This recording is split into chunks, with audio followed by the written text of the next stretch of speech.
Ошол өзгөчө кырдаалдар министрлигинин караштууна 2022 жылдын 16 сентябрь күнү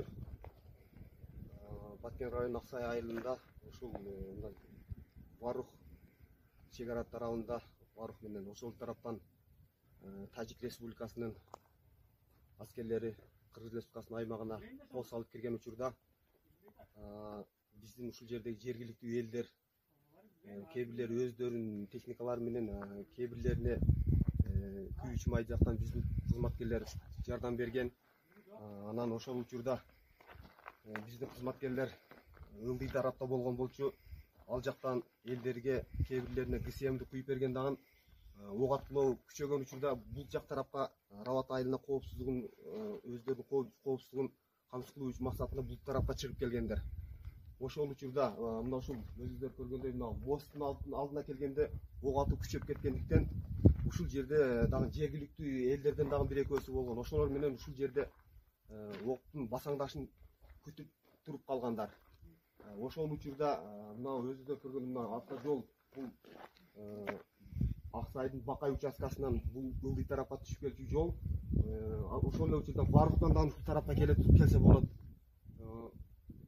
Ок атуудун үнүнөн алар ошол жанагы Тажик Республикасынын заводдогу жана техникаларын көрүп булар үнүн укпай калганда ошол тараптан 3 заводдогон тигир жанагы унаалары келип бул жерде биздин именно ушул жерде тургандар биздин кызматкер жанында жергиликтүү элдерден дагы болгон.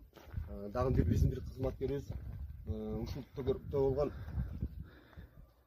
ок атуу биринчи алган эме кылган. Ал өзүнүн нарыкка карап качкан учурда бул жердегилер ушул жерде кача албай калып калган да. Анан ушул турган жерде Тажик тараптан ок атылып, ушуна өзүңүздөр көргөн жерде ушул жерде каза болгон. Онда айтып берип койсоңуз кайсыл жери келген, анан эмне болуп калып кеткен?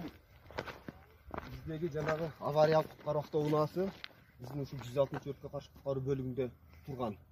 Ушул унаа менен бөлүктөгү күйүүчү майды ушулга жүктөп, бөлүктө тургандагы кооптуу болгондуктан бөлүктө турган күйүүчү майды жүктөп, айылдын астыңкы жерине алып келип туруп, ушул жерден автоунааларга күйүүчү май менен камсыз кылып буруп турган да. Кээ бир жанагы жерине алып келип туруп, ушул жерден автоунааларга күйүүчү май менен камсыз кылып буруп турган да. Кээ бир жанагы күйүүчү май жок деп. Ошондо сиздерде каза болгон кызматкер боюнча айтып койсоңуз, ким деген кызматкерлер, кандай кызматта иштейт эле? Кызматкер лейтенант Усманов Айбек Абдумаликович деп. Өзгөчө кырдаалдар министрлигинин кызматкери. Өзгөчө кырдаалдар министрлигинин Баткен шаар жана Баткен районунча Аксай айылына 160-өрткө каршы куткаруу бөлүгүнүн кароол башчысы болуп кызмат өтөп турган. Аты жөнүңүздү айтып коюңуз эле. 160-өрткө каршы куткаруу бөлүгүнүн башчысы майор Түшүраев деген берди.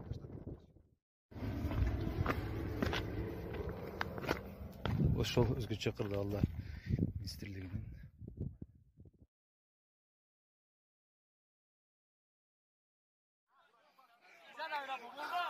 Kamisa kucabe aqui, Sherinara!